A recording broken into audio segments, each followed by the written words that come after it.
Welcome to the Brains Magazine podcast, a podcast with in-depth interviews and conversations with world-class entrepreneurs, expert coaches, industry leaders, and international celebrities.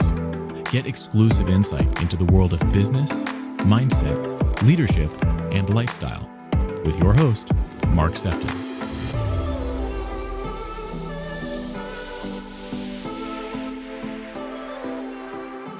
I want to welcome you to the next episode of the Brains Magazine podcast. And today we have Nadine Keller with us. Nadine is an author. She's a speaker and also a sales coach. How are you today, Nadine? I am terrific. Thank you. Amazing. I'm really looking forward to this. I can tell from the get-go that you have great energy. So energy is so important, isn't it, when it comes to, making an impression and actually getting people to buy from you?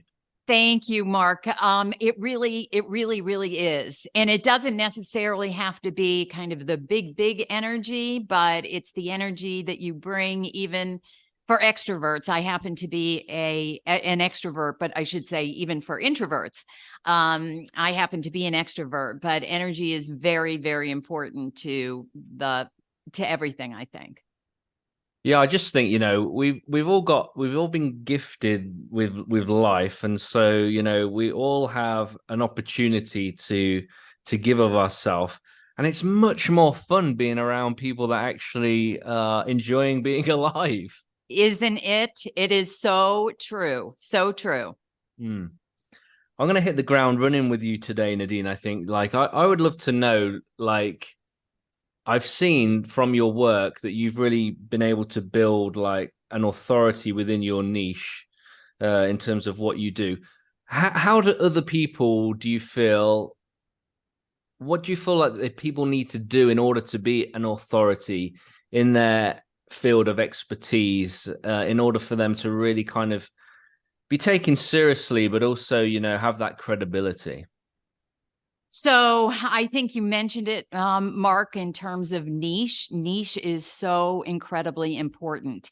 And I actually learned this, I think, by mistake many moons ago. I started my business 17 years ago, and I was working in financial services and providing training and consulting. And I just kind of tripped over a niche, which happened to be retirement services. And as soon as I did that, and I really focused in on that, my world changed. I was able to, double my revenues in a year, increase my pricing significantly. And in fact, shortly after that, I was approached by Wiley to write a book, and to have a publisher approach you is a big deal, right? And I think the reason why that happened all has to do with my niche.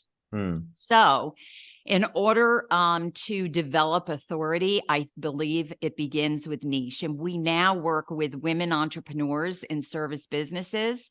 And one of the things that we've learned is people, and this is men and women, right?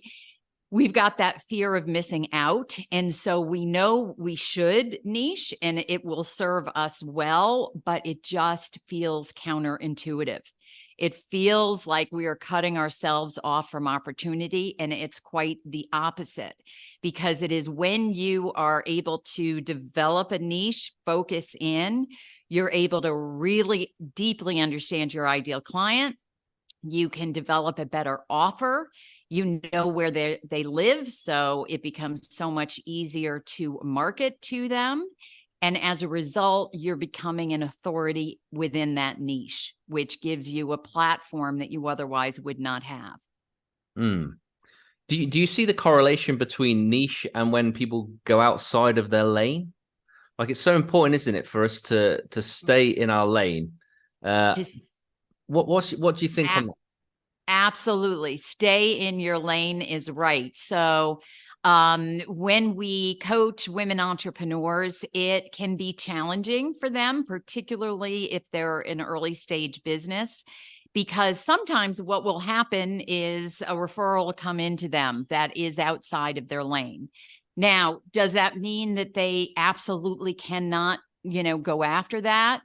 No, because we also have to be aware that that we need revenue coming in. So if we have an opportunity, it's not necessarily that we say no to it, but in terms of being strategic and proactive, we want to do that in a very focused way, and one where we can really understand and resonate with the clients that we want to serve. Yeah, I think there is a difference as well, isn't there, between somebody asking whether we can do this and us saying we can do it when we have no business in doing. Oh, of course. Absolutely. Absolutely. And, the other thing is, as an entrepreneur, you need to always be thinking about your time and your resources and where you're focusing your time. And so you want to make sure that you're focusing it in a way where you're providing the highest quality value to your clients, obviously. Yeah, one thing that's getting on my goat at the moment, Nadine, is actually Elon Musk come out today and said that he's going to start charging people to use X, right? He obviously took it over, wanted people to pay for the verification, and now wants to actually charge people to use X. And here's somebody who's super successful, obviously, but he's way out of his lane. And actually, for me, he's actually harming his brand. Would I buy a Tesla now because of the way that he is taking something that I've actually always had an affiliation to and enjoyed? I was verified for a good 5 years when Twitter said, we want to verify you, and then they want me to pay for the privilege. I don't think so. Like, for me, like, what's going on? What's going on there? You know what? I'm not sure I am the one to answer that. Although I think ego is what I would say. And sometimes, I mean, we've all seen these, big companies and big profiles who do, in fact, do major damage to their brand. So it'll be interesting to see, how that plays out for him. Yeah, I think it was more about, us kind of building on what we were talking about there about staying in the lane. Actually, if we don't, actually the ramifications are quite catastrophic, and then it comes to mind that sometimes less is more, and just because we can do something doesn't mean that we should do something. Correct. We have to have Correct. that wisdom, right? Absolutely. And, brand is important.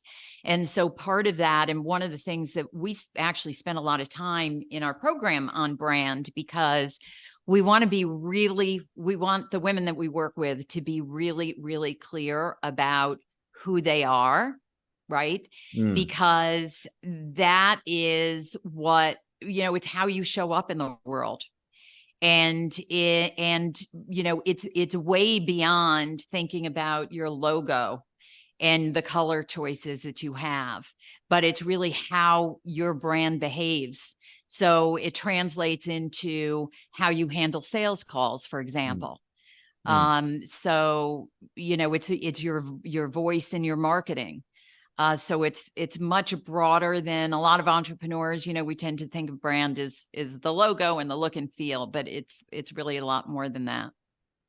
And what made you decide, Nadine, for you and your organization to really actually focus on women in business? Is there a particular driver behind that? Was it just something? Absolutely, there is. So, as I mentioned, 17 years ago, started my business. And in those days, there wasn't a whole lot of support, if any, really, for women entrepreneurs like me out there. And I learned the hard way. I mean, it was in many ways blood, sweat, and tears. And I had a lot of sleepless nights and thinking that I might have to go back to corporate. And it took me a while to figure it out. And I often thought, especially now, because there are resources supporting women, but what if I had had a guide at that point, right? And instead, I would have hit the 7 figures earlier. I would have been able to spend more time with my husband and boys. I would have had less of those sleepless nights. So it was during the pandemic, which is kind of a common story, I think, for some, right? That were being reflective. Mhm. And it was during that time that I thought, you know what, I really want to develop a program for women entrepreneurs to take. And it's actually a combination of my own personal experience building a business, but it's also, I have been coaching and training people in Fortune 100 companies for 17 years on their sales and marketing. So I developed a lot of expertise around that, and combining that with my own personal experience of building a business, I thought, okay, who better to do this? And so I picked up the phone and called, actually, ironically, she was my first client in the business years ago, Prudential Retirement, who hired me in as a faculty member. And it was Linda who did that. So I picked up the phone, I called Linda because I knew she was passionate about helping women entrepreneurs, and she is a phenomenal coach. And I said, let's do this. And we did it. And so we started, our commitment was, we said, let's not do anything until we have interviewed 100 women. And so we interviewed 100 women entrepreneurs because we really wanted to understand what those struggles were so that we could design a program that was like right on target for them. That's smart. I like that. I love little things that seem so simple, but at the end of the day, our ability to actually give people what they want and then educate them with what they need is so important. It is. It's right. It is. There's nothing more important, really. Every facet of your business has to do with your understanding what the problems, the needs, and the opportunities are for your clients. And you've got to keep, just because you've done it once. I mean, Linda and I continue to interview women, right? Because the world is changing. You know, AI is an example, and we got to keep up on all of that, and understand what the challenges of our audience is, so that we can really be in service of them and bring them what they need. Is this the Precise Sales Accelerator, or is that something else that's in addition to some of the resources that you've built? We call it the Precision Sales Accelerator. Correct. And you know, if somebody was to come across it, like what problem do you really believe it solves? Like, is in those 100 women that you spoke to, was there a common denominator that you feel is at the nucleus of this? Absolutely. So there were such strong themes throughout. One theme was women undervalue themselves and they underprice their services. And there's research to back this up. FreshBooks did research that shows that women underprice themselves by 28% compared to their male counterparts offering the exact same service. So, I mean, that is crazy. So that was one theme. Another theme was, I would say, around lack of confidence. And I mean, I could talk for days on this in terms of kind of why, but the imposter syndrome is at play in a big way. And so the mindset piece becomes so important. Another theme was, it's strong to say, but I think it's accurate, is a disdain for selling. This feeling about, I don't want to be pushy. I don't want to be salesy, right? And this feeling that you have to apply these sales tactics to your sales conversations, which is absolutely not the case. In fact, we believe we have a thing that we call the softer side of sales, which has to do with leaning into your feminine energy in the sales conversation. It means that instead of, you know, I don't know if you know Glenn Ross, the movie, but, you know, ABC, always be closing. Instead of that, it's really about always being serving. And when you do that, you enjoy greater sales success, but you enjoy the selling process. And a lot of the women that we work with are, consultants and coaches, and they have those skills in their practice. They just need to bring them to their sales conversations. And that has been such a big breakthrough, I think, for many of the women in our program. Yeah. I think it's rejection, isn't it? We fear rejection. That's the main thing there. We do. And it is, it's this feeling that you've got to close somebody. You got to do this to them. But if you take that away and you're really in service to them, you're not talking them into anything, right? You are really focusing on what their problems are, their needs, opportunities. You're making an assessment first and foremost, if you can help them. And guess what? You're going to have a lot of conversations where it's just not a good fit, and that's okay. So this feeling of rejection, I think, comes from a feeling that you have to close everybody. And you do not want to do that. You want to, if it's, having said that, let me say the other side of it.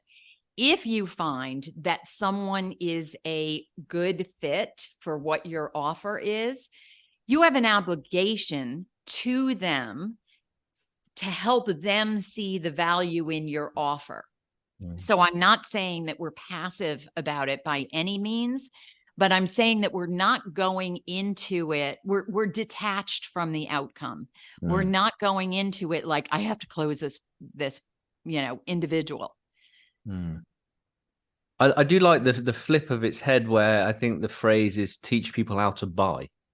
You kind of approach it from a totally different viewpoint, and it doesn't feel as pushy or. Well, everybody loves to buy, particularly myself. Some may say. We won't ask my family about that. But everybody loves to buy, but nobody likes to be sold to. Yeah. And we have to allow the space for the people that we're having these conversations with to buy. Yeah, exactly.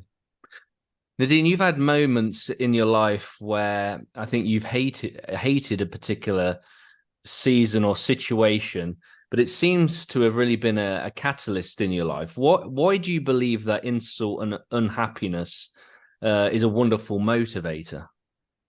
Let me make sure I understand your question correctly. When things don't go quite your way, how do you turn them around? Is that what you mean? Yeah, it's like, you've had moments in your life that, when I was looking at some of your background, your story, you talked about how you hated, so there was certain moments in your life that you actually described as like a hate.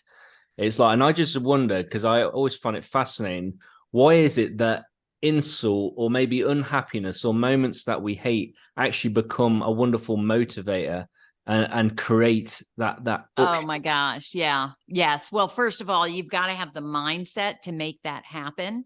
And it's hard, right, in the moment when things are not going your way, to look for what is the gift in this. And I don't know if this is what you're referring to, but on a personal level, I lost my husband in 2020 unexpectedly. And my boys and I were bracing ourselves for a really tough Thanksgiving, which, as as American holiday, is so important. And particularly in our family, it was our favorite. It was my husband's favorite. And it was in the middle of a pandemic where we wouldn't be able to host the family, because they couldn't come. And we thought, what are we going to do? And one of my sons said, I could write a book on Thanksgiving. And I said, why don't we? And so we ended up writing this book called Gobble, the Quintessential Thanksgiving. We actually got a publisher, believe it or not. One son is a sommelier, not professionally, and the other is an amazing cook, and I love to entertain. And so that is, I mean, I guess that's kind of an extreme example of taking something that feels so tragic, and that one is obviously an extreme one, and saying, you know, what is the gift in this? How can we turn this around a little bit? And of course, that happens in business all the time. And that's where your mindset becomes so important. You know, I've always coached salespeople that when you're having a good day, just keep calling, right? I'm talking about my financial services clients, right? It just because, and you open this conversation talking about energy, your energy gets impacted by it. But the same thing is when things aren't going your way, you know, maybe it's time to take a step away from it and get some perspective on it. Yeah, absolutely. And like you said, it all comes down to the mind and how we frame things that we go through. And the other thing I would say, Mark, and so important for women, and we learn this in our interviews, but we've experienced it in a way greater than that in the program, how important community is, particularly to entrepreneurs. And I would say particularly to women entrepreneurs. It is a lonely journey out there. And so you need to make sure that you've got the support for, you know, those great moments and those not so great moments. And in fact, one of the things that we always do on our coaching calls is we start out focusing on wins. And what tends to happen is, you know, we tend to think a little win isn't important, but those little wins are so important because our nature tells us to focus on what didn't go well. So we have to be disciplined about reminding ourselves, even the little things when it's going well, what happened, you know, what happened well this week. And it may just be, you know, I'm showing up today, but we gotta, you know, focus on those wins. It's funny. I was thinking, Nadine, have you been looking at my notes? Because it was literally like, ask Nadine about why it's important to celebrate small wins. Oh, okay, great. Well, yep, there you go. There it is. Now, one thing that really impresses me, and I have massive respect for women, especially mothers, right? Because, you know, majority of like broken families, typically in most cases the children are with the mum, you know, and if she's trying to, you know, establish a business or maintain a business while managing a household, taking the kids to school, you know, ferrying them to after sports teams and after school clubs and all that. I know one of the things that you really are good at is actually helping people find that work-life balance. What would be maybe one or two things that you feel like you could share that would make us all a bit more effective in that balance? Right. So, well, one of the things that I love to get feedback from the women in our program, and some of them are just as you described, is that they now have more free time and more flexible time. And the reason why they do is because there is a very clear roadmap that they are following. And I think the challenge, then there's so much burnout that came from a lot of our interviews. And I think the reason why is we expect to be great at everything, you know, like we feel like we should be, and we got to figure out this, how to build a business thing. And a lot of these women are fabulous in whatever their expertise is, right? Their practice, but they don't necessarily know kind of the steps to building a business. And when you have a methodical approach, a roadmap, it frees up your time where you can feel confident that you are focusing on exactly what you need to focus on. One of the other themes that I did not mention that came up is shiny object, what we call shiny object syndrome. And women are notorious for this. And I think it might have to do with our ability, or our need, I should say, to multitask.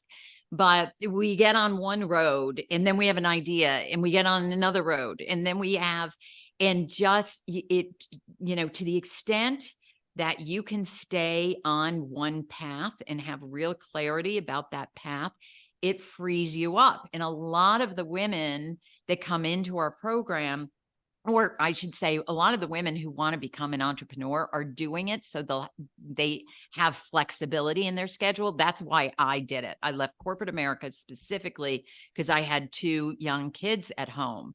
But what you can quickly find is that you're working around the clock. Now you're working Saturdays and Sundays too, and you're worried about it at night. And, all of that is going on. So that's where my number one advice is: have a methodical path and stick to it, because that's where you get to benefit from being an entrepreneur, being your own boss, being able to go to the kids' games or the doctor's appointments or whatever it is. Very good. Obviously, the lifeblood of any business is obviously to have a nice, steady flow of clients. And one thing that's kind of surprised me, even with discussions with people that I teach as well, is the fact that there's so many that have stopped asking their clients for referrals. Yeah. Why is that? It always seemed to be like the most obvious step, and now hardly anybody seems to be doing that. Well, you had mentioned earlier fear of rejection. And so I think that is part of it. But the big aha for me, when we were coaching a group of women, and they said that they were so uncomfortable with it because they felt that it was not in service of the client, that it was, I'm thinking about me and not them. And so we had a conversation which kind of switched the way they thought about that and said, think about this for a minute. You have, helped this client, right, on their journey, whatever that transformation is. And in a way, isn't it a privilege for them to be able to refer you to someone else who could benefit from your services? And, so much of this, and when we call it, the softer side of sales, so much of it is just a little looking at things differently. And all of a sudden you become comfortable with it. And I don't know about you, but I love the opportunity to refer someone, especially someone who has helped me, to someone else. I think it's an absolute privilege to be able to do that.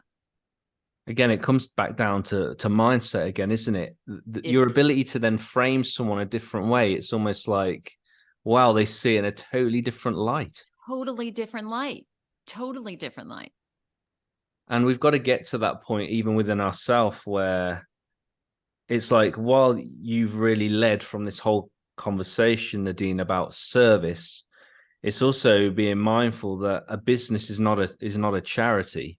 That it's not just about giving stuff away for free, but there's an exchange for that which you bring to that person, whether it's knowledge, whether it's education, whether it's a tool, a product, and it has a monetary exchange, and we can't fall into the trap of that. I mean, like you were saying, women are undercutting themselves by 28% compared to men for a like-for-like service. Yeah. And I think a lot of that comes from, kind of traditional ways that women have been brought up, not to talk about money and things like that. And that also came across loud and clear in our interviews. Women are uncomfortable talking about money. But if you start to think about it in a different way and think about the money allows you to serve more people, right? And so that, again, it's kind of like, if you're in it to have an impact, which we found most women, I mean, really, they all talked about the importance of having an impact. If you're in it to do that, then you have an obligation to bring your talents to the world. And the way you do that is by bringing in the resources to be able to reach more people. Yeah, makes sense. Nadine, it's been so good chatting with you. If people want to find out more about you, how do they do that? And maybe if there's one last thing that, is on the tip of your tongue, or something that you feel like we haven't captured, but you really feel is a good like ending to this, so that people can really, I don't know, be enlightened or challenged by a thought, then go ahead and share it. I guess what I would share there is that it's natural to have doubts, right? In this entrepreneurial journey, you're going to have ups and downs. But you can do this, and don't shortchange yourself in terms of, a lot of the interviews, people we talked to, they wanted to get to 6 figures. Well, 6 figures isn't going to cut it these days, right? If you really want to build a business, you've got to be investing in that business. So make sure your goals are lofty enough to do what you want to do, which ultimately provides you the financial freedom, right? That so many are looking for. So I guess I'm cheerleading a little bit here in terms of there are many examples of women who have built very successful, 7 and 8 figure businesses in coaching and consulting. And it is doable. And it's really just taking one step at a time. So that's what I would say. I would also invite your audience. We've actually set up a kind of a web page, a hidden web page, specifically for Brains listeners, that has some tools that may be helpful. And so I would encourage your listeners to go. It's precisionsalescoaching.com, and it is /brains. And we have some resources for you there. Amazing. Sounds fantastic, Nadine. Well, I've really enjoyed it. I hope you have too. I have very much enjoyed it and appreciate the opportunity so much, Mark. Well, let's end the year strong, because we've only got a few months left. It's crazy. Let's do it. Yes, and this is the time we've got to be goal setting for next year. Exactly. Thanks, Nadine. Thank you. Thank you for joining this episode with me, Mark Sefton. I hope you've really enjoyed it. Feel free to leave us a positive review on iTunes, and I look forward to welcoming you back to the next episode of the Brains Magazine podcast.